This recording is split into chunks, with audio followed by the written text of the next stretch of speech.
Why, hello everybody, Spencer here, also known as Lego Dude 11, and in today's video, this is a brand new review for you guys. Actually, my first review for 2022, so welcome. This is my Cobra Kai Season 4 review, and I've got my list of notes here, so without further ado, let's discuss.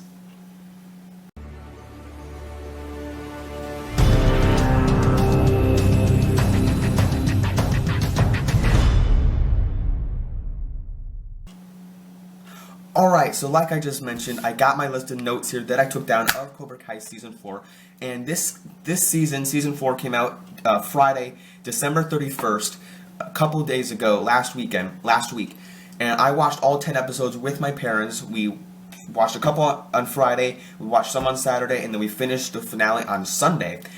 And this season did not disappoint at all, and I got my list of notes here after we watched the season. I took some notes, and I actually, after we watched each episode, I kind of, went down to the basement and just kind of, rewatched clips, or we went back to Netflix and just, rewatched some of the scenes on it again.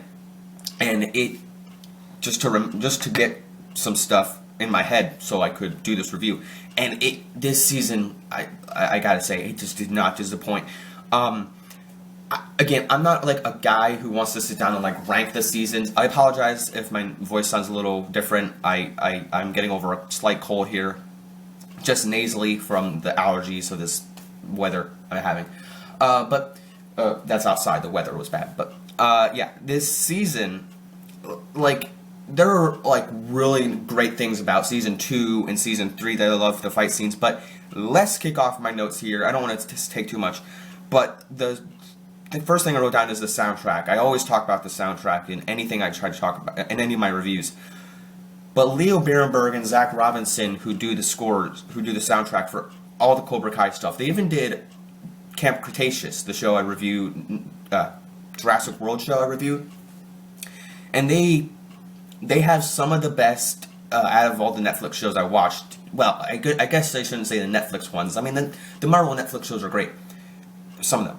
But all the other Netflix original shows I've watched, Cobra Kai and then Camp Cretaceous have some of the best soundtracks I've ever listened to on Netflix shows. So Cobra, they just are nail it with their soundtracks, and this season had some great scores, some great tracks, and like the other seasons do. I love Carol the Cobras, I love the Call of the Cobra, Duel of the Snakes. I just love listening to those ones. And even the Hallway Hellscape is one of my favorite tracks to listen to from Cobra Kai Season 2. And just, But I cannot wait for, I think it's today, the day the video is being uploaded, is the day that the official soundtrack's being released onto YouTube and other platforms. So I'm excited to just listen to that endlessly.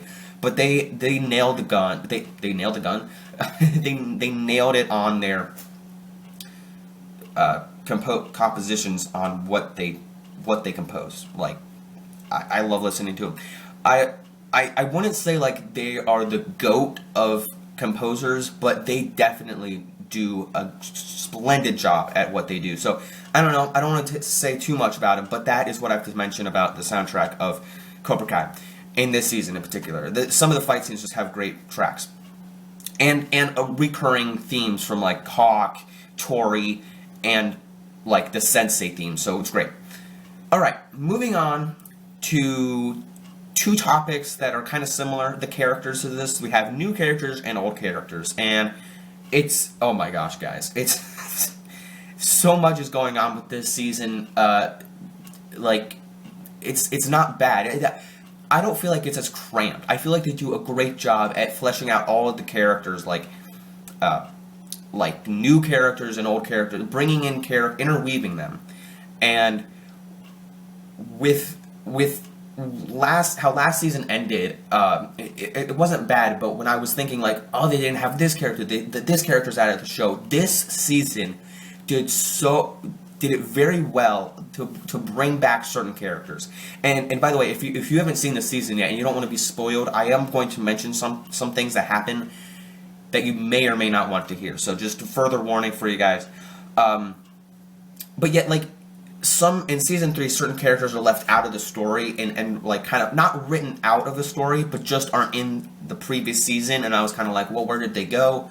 this season does a very nice job at bringing them back in and making them a like crucial key component to the emotional. And this season, I want to say, is so emotional, and we'll get to that later, like talk about the story, but it's probably the most emotional season since the end of season 2. At the end of season 2, I thought was very emotional, and now we end, like, the whole season is just emotional. I mean, you're not crying every minute of the show, but it's really impactful to you. So yes, I mentioned new characters. We have Terry Silver added into the mix from Cobra Kai season 3, or Karate Kid season 3, movie 3. I said season. Karate Kid 3. He's back.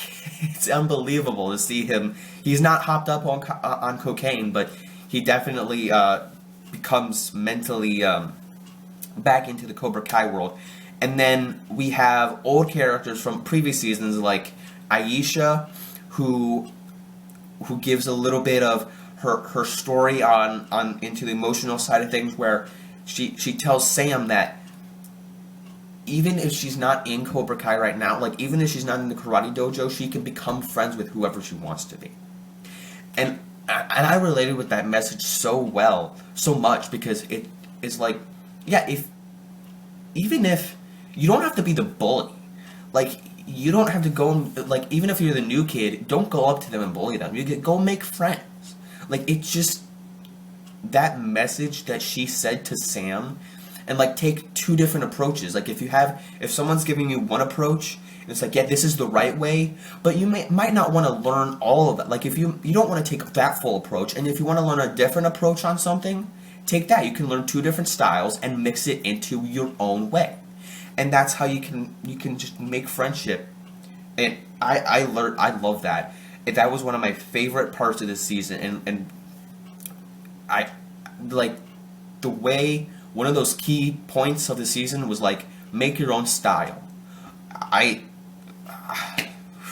It's so deep. It's so deep. And man, I was taken away by it, but I think that was like just something to take away from it. So yeah, she's back. And another character that's back, coming back, an old character into the show, is Stingray. I was so excited when he popped up, when you just see him in his house. I think it was episode 6, maybe, or maybe even episode 7, and I was like, you see him at his house, and then talking to his neighbor. Just every time he's on screen, it's hysterical, and I'm just like, yeah, Stingray. And then when you see him at the party, when the kids are at his house, and he's like, Stingray, Stingray, I just was screaming to my TV, chanting Stingray. So yeah, he's a great time to see on screen. But anyway, those were some the old characters that came back. They're new characters. They had to recruit a female opponent to Eagle Fang Karate. Eagle Fang Karate is probably one of the most funniest names I've ever heard for a dojo, or anything for that matter. But anyway, eagles don't have fangs. Yes, they had to recruit a female person. I can't honestly remember her name, what it was. I can't remember. That didn't stand out to me.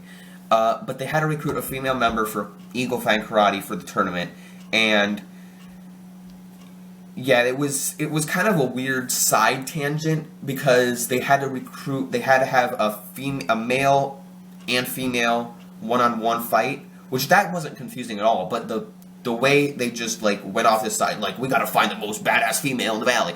So then they did that, and then they found her for some reason. They just went to the school and then found her. But anyway, that happened.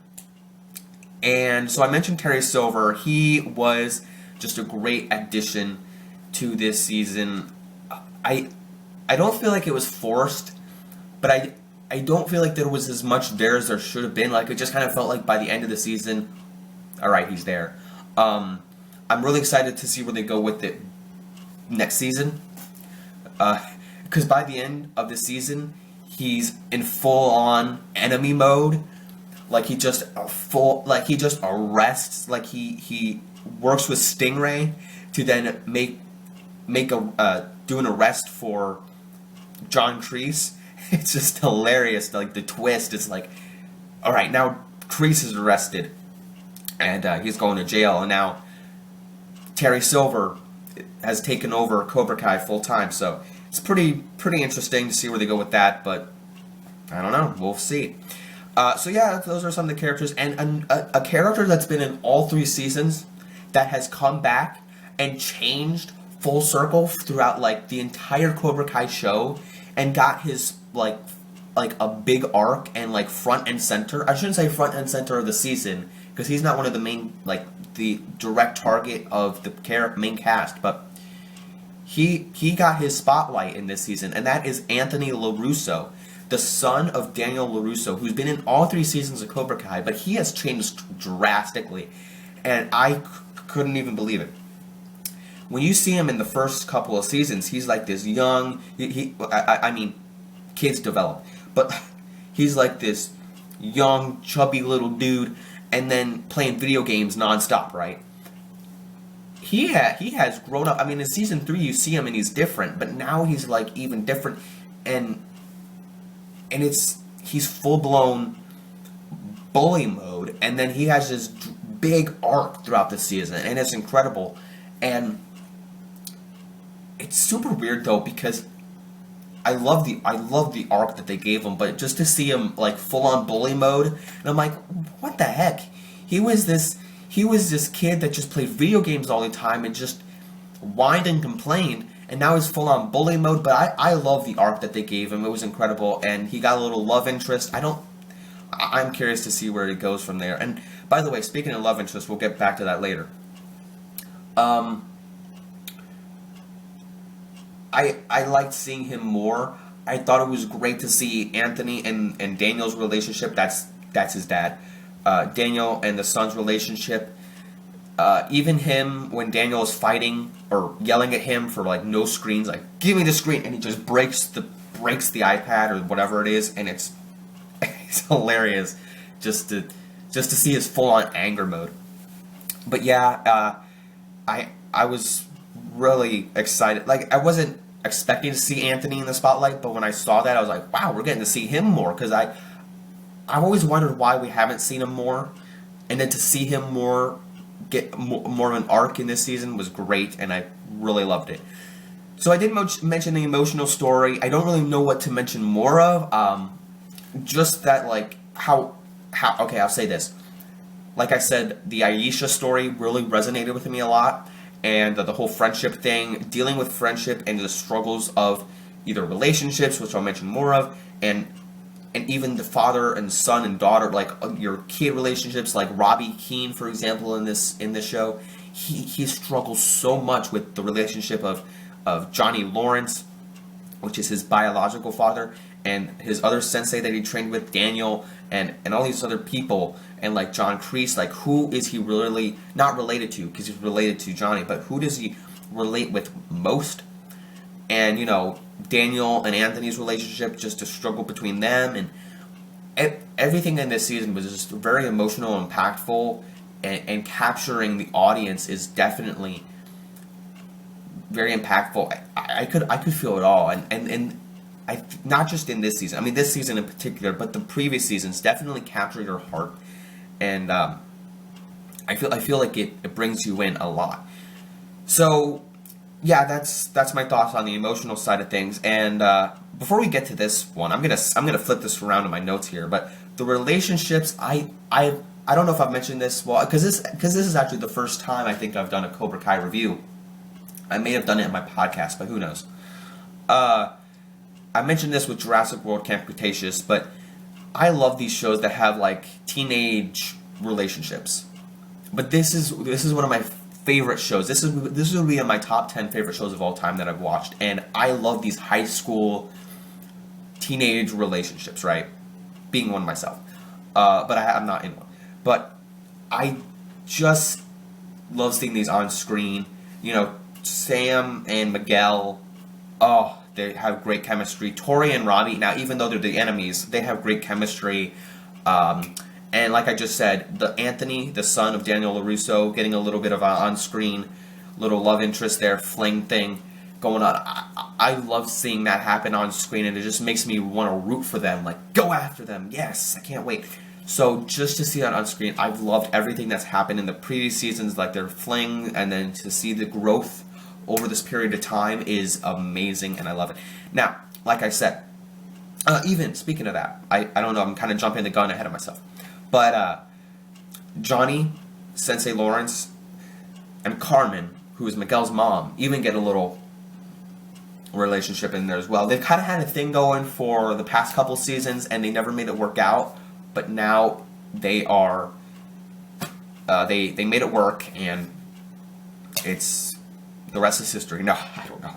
But, I mean, it really, I guess, is history, but I'm excited it worked out for them, and yeah, so I guess I shouldn't talk about the finale quite yet, but so yeah, those are the relationships. I just love seeing everything work out by the end, and love seeing all these connections and relationships throughout the show and the season in particular. So next thing I wrote is the fight scenes, and oh my, there's so much good stuff here. Like I mentioned with the soundtrack, they have lots of good scores and themes recurring, coming back for the different fight scenes, and the fight scenes in particular are splendid and well done. Just amazing to see. In episode 1, I can't remember what the fight scene was specifically, but there was one. And off the top of my head, I can't remember specifically what went on.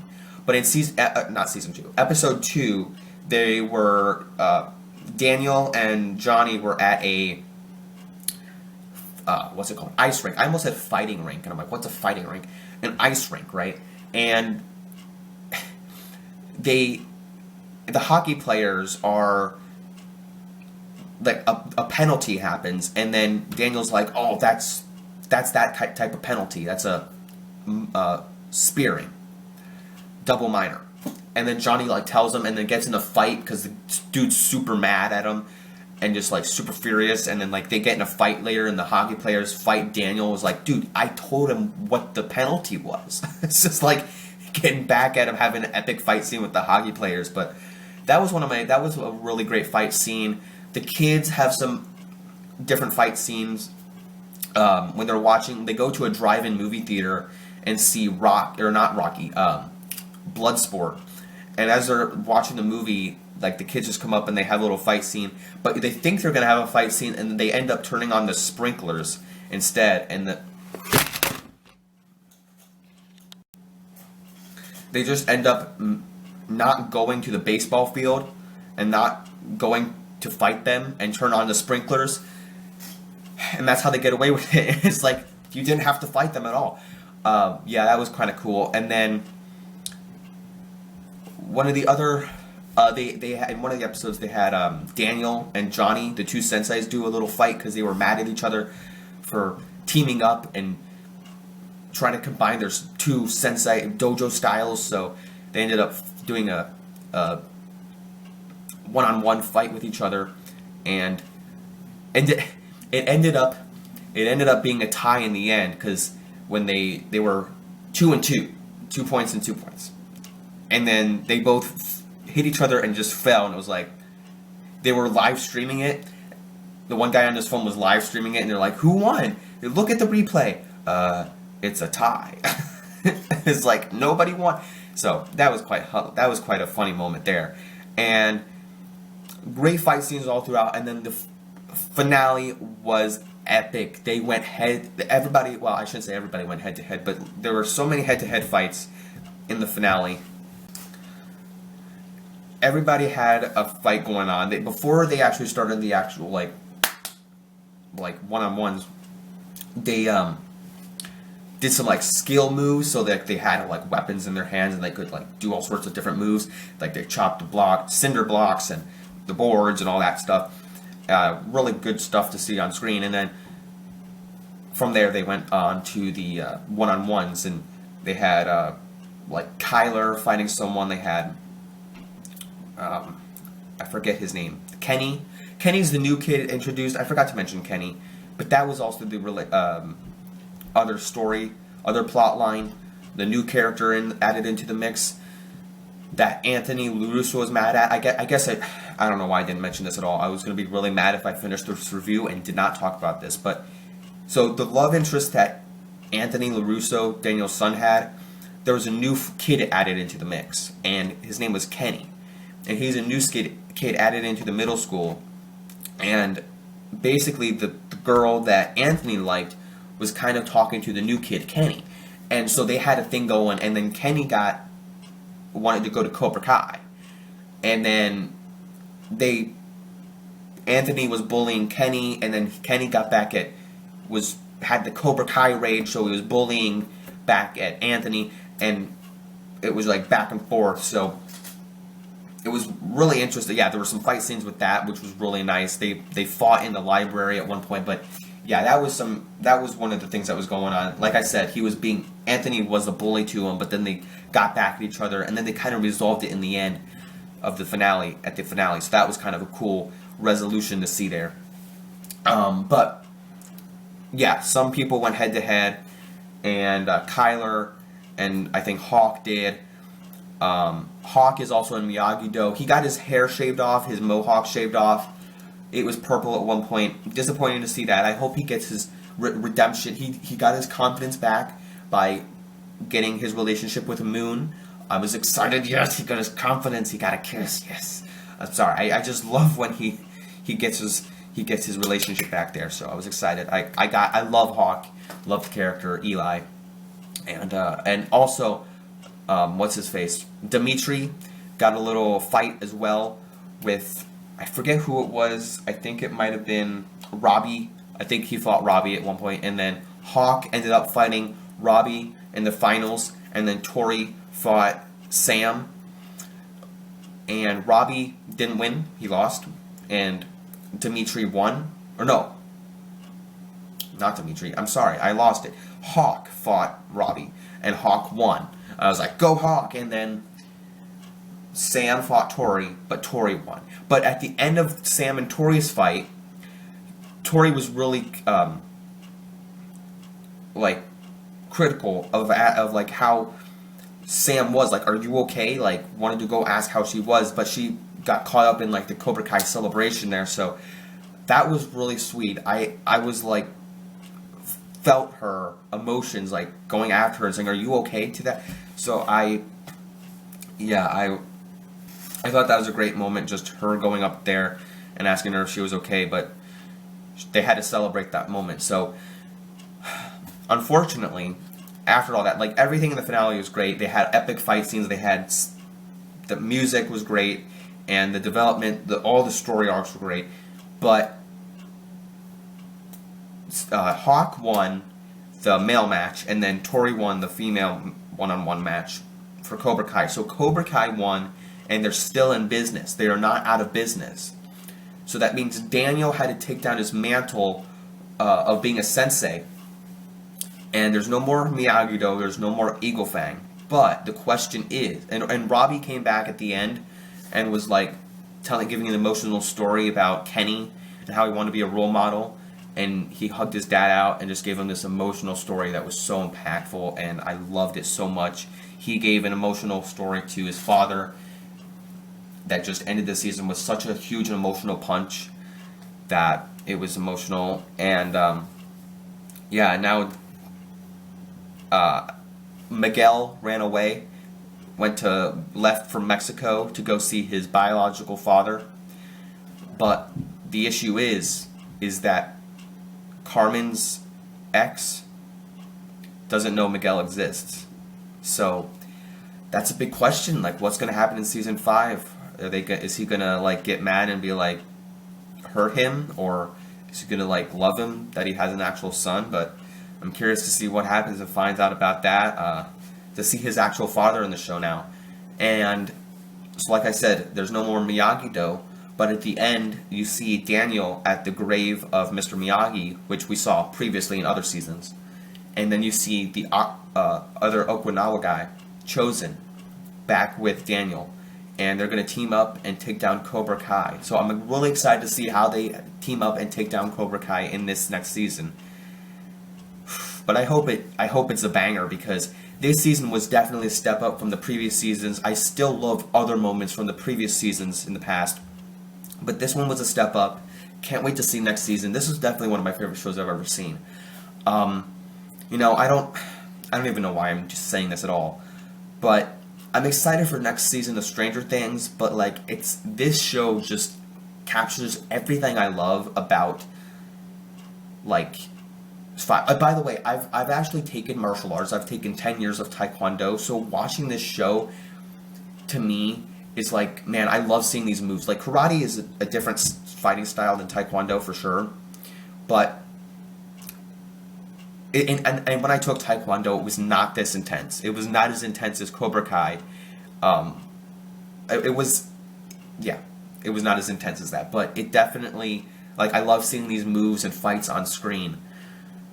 But yeah, I definitely just love this show. Stranger Things is great, but I cannot wait for next season of Cobra Kai. Season 5 of Cobra Kai is definitely on my high list up there, but I cannot wait for Stranger Things Season 4. I don't know why that comes to mind. I'm just thinking of Netflix stuff. But anyway, those are all the notes I took. Hope you guys enjoyed my discussion of Cobra Kai Season 4. If you did, hit that like button. Also, stay tuned for more reviews coming soon in the future of 2022. And let me know what you thought. If you've seen Cobra Kai Season 4, have you seen any of Cobra Kai? I definitely recommend it to you. Definitely. Binge it. Or don't binge it at all. Just watch it in general. But definitely worth the watch. Highly recommend the show to you. It's not one that you have to sit down and watch, like, if you're like, you gotta debate it. Watch the first episode and it will get you hooked. If it doesn't, I don't know what will. But yeah. With that being said, thanks so much for watching this video. Hit that like button, subscribe to the channel, LegoDude11, and be sure to follow me at Instagram, Boba Fett Jedi Master. Link is down below. As always, don't forget to like, subscribe, follow me. Don't forget to keep calm and play Lego. See you guys in the next review. Bye, everyone.